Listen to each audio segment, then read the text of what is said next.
Well, hello everybody, Spencer here, also known as ScreenSpeak, and in today's video, this is my top 10 worst movies of the year list. So, with that said, guys, let's rank.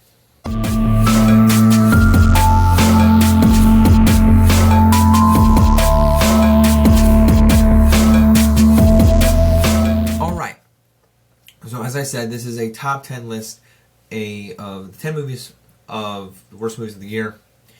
Now, you can justify this based off of my list or worst of box office, because these are some movies that did not do so well. Now, I have to say that I'm a big movie fan, and some of these were fun, but stupid, but still bad. And I love movies too, but people out there say, movie theaters are dying. No, they're not.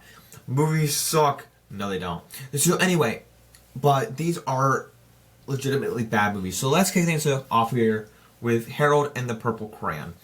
So this movie, I watched it. It's fun enough for kids. It's just base level, immature stuff. And I think that what we get here is not enough kiddie level stuff. There's enough fun. Like, if I watch this with my mom, I'm sure she'd like it. But as a Harold and the Purple Crayon movie, a thing that's about like a book, this is weird. You got Zachary Levi, an actor that I like in the role as Harold, and you got Little Rel Howery. How do you say his name again? Little Rel Howery, and just some other characters, just some other actors in here. A very odd movie to make. And I saw the trailer and I went, alright, interesting. Give me that. It's like Spy Kids with a little bit of creativity in there. Like, you know, imaginative, like Lego Movie imagination. It's not as bad as the Emoji Movie, but it's not as great as, say, the Lego Movie creativity is. And it's also one of these things, like the Minecraft movie comes out next year, and I'm hoping that that's not as bad as this movie. But with that said, this is kicking our list off. Next up, we have Argylle. Now, I don't even remember if I made a review on this or not. I talked about this on my Matthew Vaughn ranked videos, and be sure to check that out. I'll put a card right up there. But I talked about this one. I have talked about this once. I don't remember if I made a review on it after I saw the movie, but I think I might have, maybe. This one is a fun Matthew Vaughn movie, but not his best. And this did not make a lot of money. Like, I liked the movie when I went and saw it. This is the first film I went and watched in theaters this year. And it's one that's has a fun genre it's going for, the spy genre that I really like. Like, I love watching this with my friends.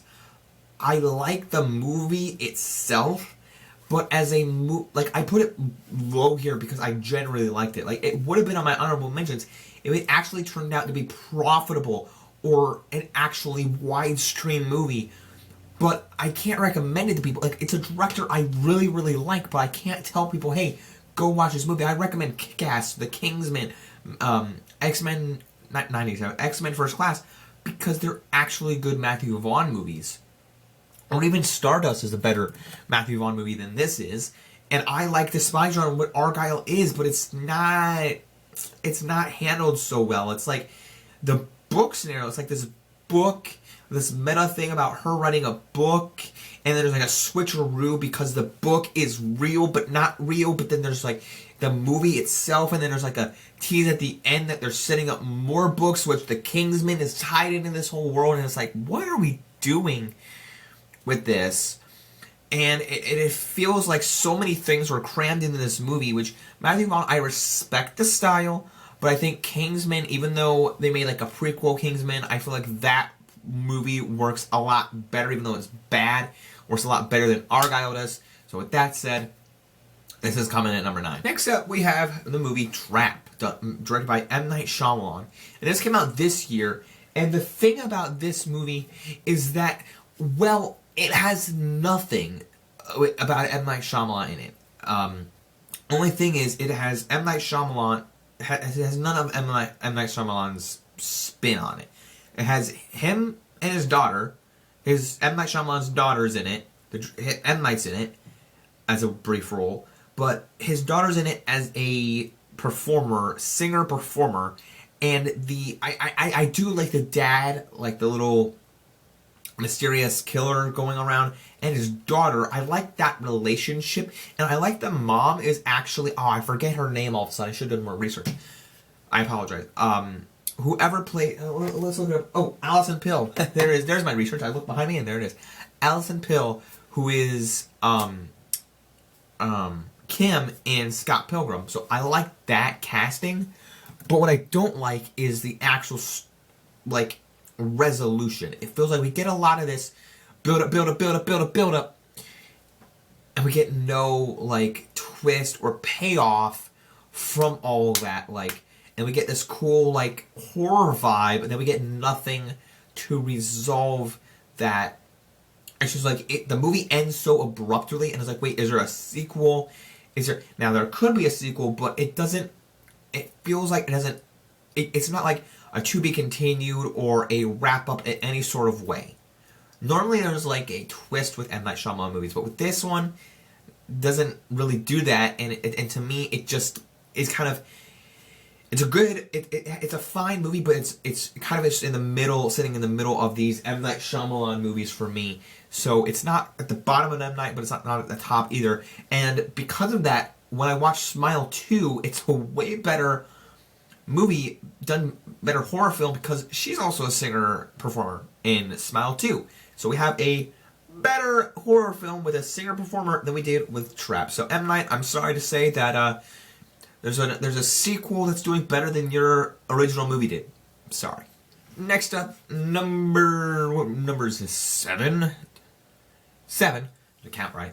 This is Tarot, and this is gonna make one of my friends sad. I don't know if she's watching this video or not. This would make one of my friends sad because she loves tarot cards. I don't even know if she's seen this movie. She also likes horror movies, but I like horror a lot. I went to watch this movie, and it actually has Ned in it from Spider-Man No Way Home, the movies. There's a good cast in here. I mean, the cast is okay to watch. It's just the horror realm. What's the Rotten Tomatoes score? 18 and 59. The horror, the score is not great. The movie on the horror level, it's okay. It's just not a memorable movie. I watched it, and I know more that happened in Trap than I do this movie.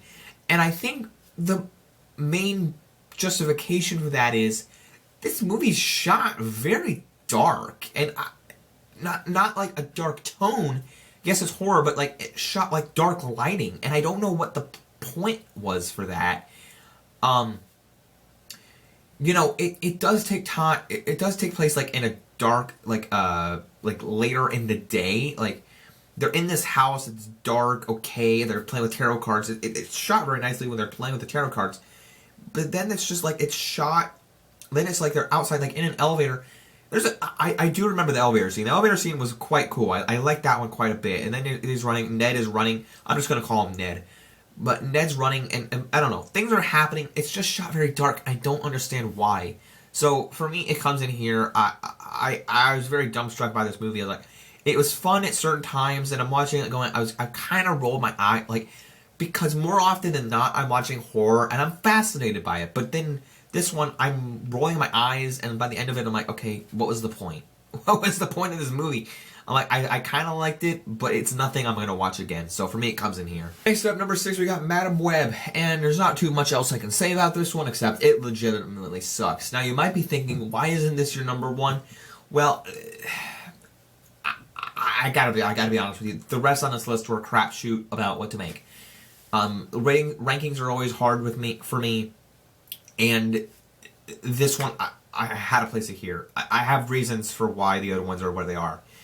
But this one, to me, it's a superhero movie, so if I legitimately had to watch it, I would. Like, any of these on these lists, I would watch this one. It's super dumb, and the movie itself is shot, not shot, but, like, edited really weird, like with the ADR and everything, and to me, it's not clear as to why they did it. The other thing is, the story is so bizarrely weird. It's like trying to be this, like, Back to the Future Terminator type thing. Like, oh, let's get these women from stopping this guy from, like, just killing Aunt May so Peter Parker can be born, or so Peter Parker can be born so he doesn't kill Aunt May, and all this sort of stuff. Fascinating subject, like, you know, because you see Ben Parker, young Ben Parker and Aunt May and all this stuff. But the subject or the execution is awful, and the results are awful because the dialogue is poor. They're mixing ADR, which is not good. You can do good with ADR, but this streamline, this type of events, it's not good. I don't know. It's not good. And also, they get in their costumes like in the last minute of this movie, the last 2 minutes of this movie, and everything sucks. So I don't really want to bore you with that. But yeah. So Venom 3 is up next, and this is, to me, like, whoa, there's like a big jump, and this is one for me. I don't know what happened. This is legitimately the worst, like, one of the worst times I've had in a movie theater this year. I went and saw this with my friends, and I had fun with the movie, like, going to see it with friends, but this was, like, one of the biggest, dumbest, idiotic movies I have seen. You take a movie called Venom, and I was talking about Madame Web, how it didn't do all that way, it didn't do great at the box office, had low Rotten Tomatoes score, but Venom 3 has to be one of the stupidest ideas. They had to sit in the writer's room and go, you know, a movie called Venom? I think we should, like, actually have this, like, MacGuffin, where he's not actually transforming into Venom for, like, the entire movie, and he transforms, like, 3 times. Wouldn't that be awesome? And then wouldn't it be awesome for, like, Tom Hardy to ride around on a motorcycle? Wouldn't it be awesome, guys? Be like, yeah! No, that's not the movie I signed up for. It's awful. It's awful. It's the worst thing. Like, Venom 2, Let There Be Carnage, was awesome. Watching Carnage and Venom fight, awesome. Everything I said about Venom 3, terrible. Him wandering around the streets and then running around in a car with what are those called? Hippies? I was ready to go, like, leave the theater. I think I should have done that. I paid my hard-earned cash to see Venom. Venom! Wow. I've never, like, I don't hate the movie. It sounds like I hate the movie. Like, hate's such a strong word. The ending, the third act was fun enough, but for what this, when I came to see Venom, I come to see Venom. So, that's all I have to say on that. Number 4, we have Despicable Me 4. Look at that. I tied it up with number 4 spot and this spot. I was talking about my issues with Venom. This is the worst of the Despicable Me movies. I have various issues with Minions: The Rise of Gru, specifically because it's more annoying Minions and not enough Gru in a movie that's titled The Rise of Gru. I understand it is Minions: The Rise of Gru, but I'm not talking about that. I'm talking about Despicable Me 4. This movie is like TikTok the fucking movie. I'm probably going to edit that out. I might leave that in there because it drives me up the wall. I can't understand, like, the first 2 Despicable movies were great. The third one was still fun. This one took everything about the third one and, like, completely erased it. They said, hey, what about the brother? Erase it. They have a new child.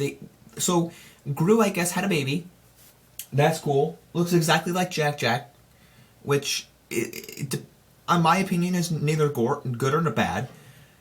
I don't like this. Like, if I'm talking about Madame Web, Venom 3, and now this is giving me a headache. I'm trying not to get a headache from making this video. But I don't know what their plan is.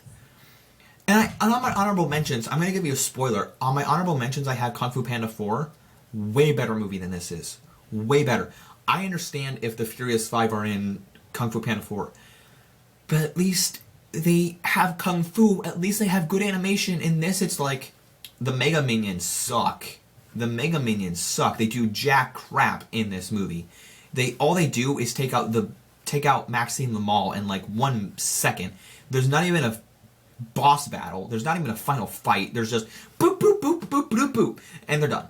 And it's like, at least in Despicable Me 3, they're taking down, whatever his name is, Balthazar Brat, in like 10 minutes of a great fight.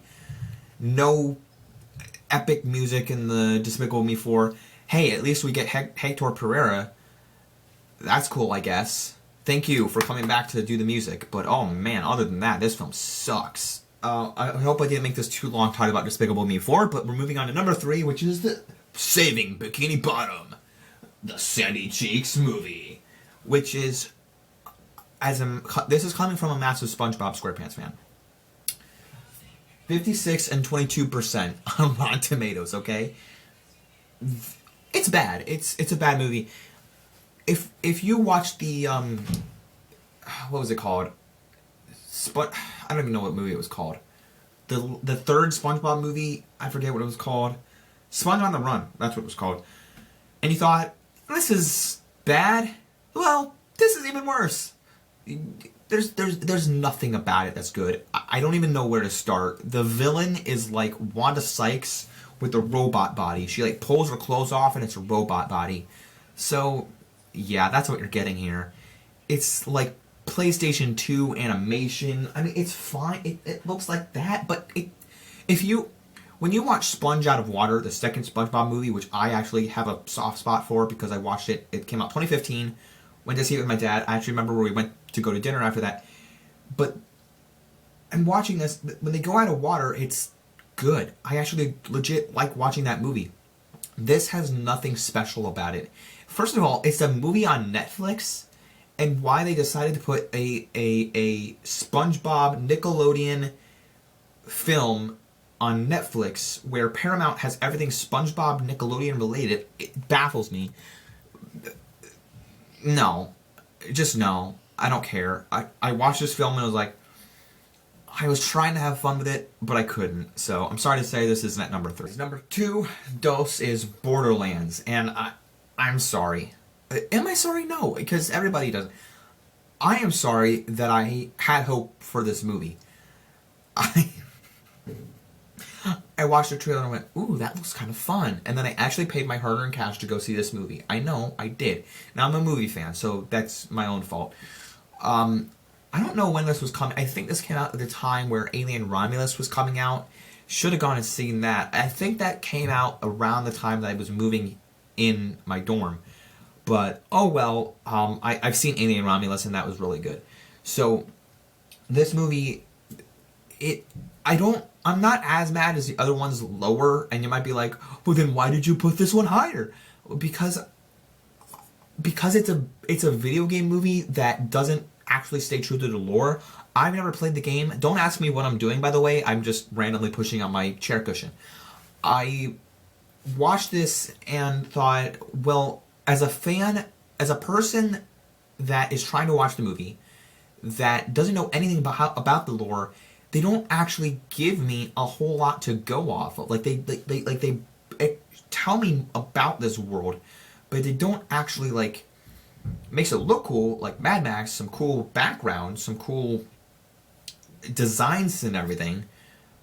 But I'm not actually caring. I'm not caring about the jokes the characters are the actors are giving, because it feels like someone wrote them, but not the comedians writing their own jokes. It doesn't feel good. I wasn't laughing, trying to have a good time, but like just trying to like look at my watch like, okay, when's this movie ending? Like I was like 10, 20, 30 minutes into the movie and I'm like, okay, actually trying to look at my watch like, okay, is this almost over now? Because I'm ready for it. It didn't make me mad like Venom, because it wasn't like Venom being in a movie called Venom. Like, that made me mad, but like this was like, oh, not actually interesting enough. Sorry.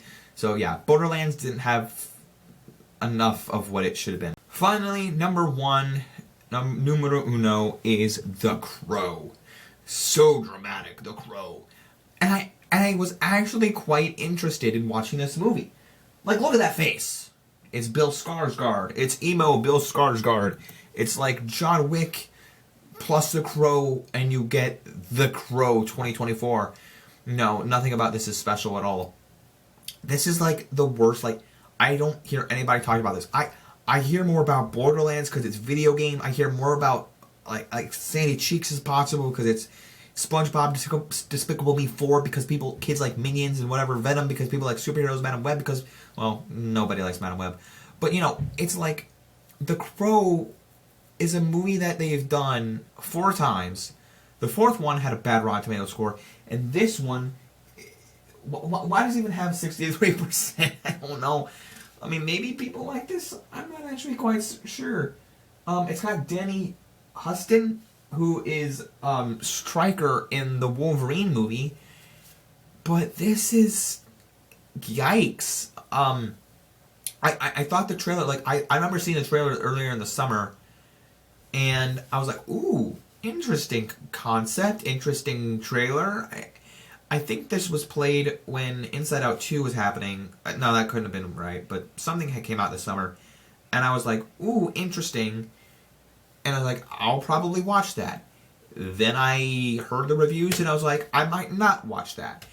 Similar to Joker 2. I should have put Joker 2 on this list. Why didn't I do that? Oh well, I should have changed out Joker 2. I'm sorry. I forgot about Joker 2. That would have been a great one. I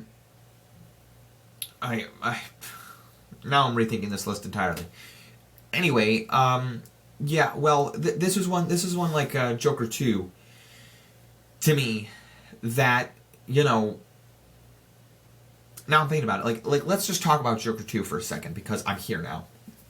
And Joker 2, along with The Crow, was like, I saw Joker 2. I never was going to be watching Joker 2. And then the reviews came out. This was one I was going to watch because of the trailer, and Joker 2 was never one I was like really interested in, and then I saw Joker 2's reviews, and I was like, cool, you made me turn away from a movie I wasn't already planning on watching. So that was cool. But The Crow was like, oh, that's really too bad, and then I watched the fight scenes and went, it's kind of fun, but you can't be fun enough and you have to have a good story along with that. So The Crow failed. The worst movie of 2024. Joker 2, I have to tell you this. I'm sorry it wasn't on the list, but it's in there. It's somewhere in there. Like I would have changed. It's probably like number 11 or -1, somewhere in there. It's somewhere. It's probably like above The Crow. If it could be like above The Crow, if there was like an extra spot, Joker 2's up there. So, you know, it's somewhere in the void, floating around. It's like it's Joker 2 is kind of like doing like an orbit around this top 10. So that's where it's at. It's something like that. It's like Peter Griffin has a gravitational pull. So that's my top 10 worst movies of 2024. If you agree with this list, let me know in the comments. If you have any other thoughts about it, like where would you put Joker 2 in this list? What other movies do you think were bad this year? Let me know in the comments section below. Don't forget to leave a like, subscribe, follow me, subscribe to the Screen Speak channel. Don't forget to leave a like, subscribe, follow me at Boba Fett Jedi Master. Instagram link is down below. Like, subscribe, follow me. Don't forget to keep calm. Watch the screen. Peace out, everyone. Bye.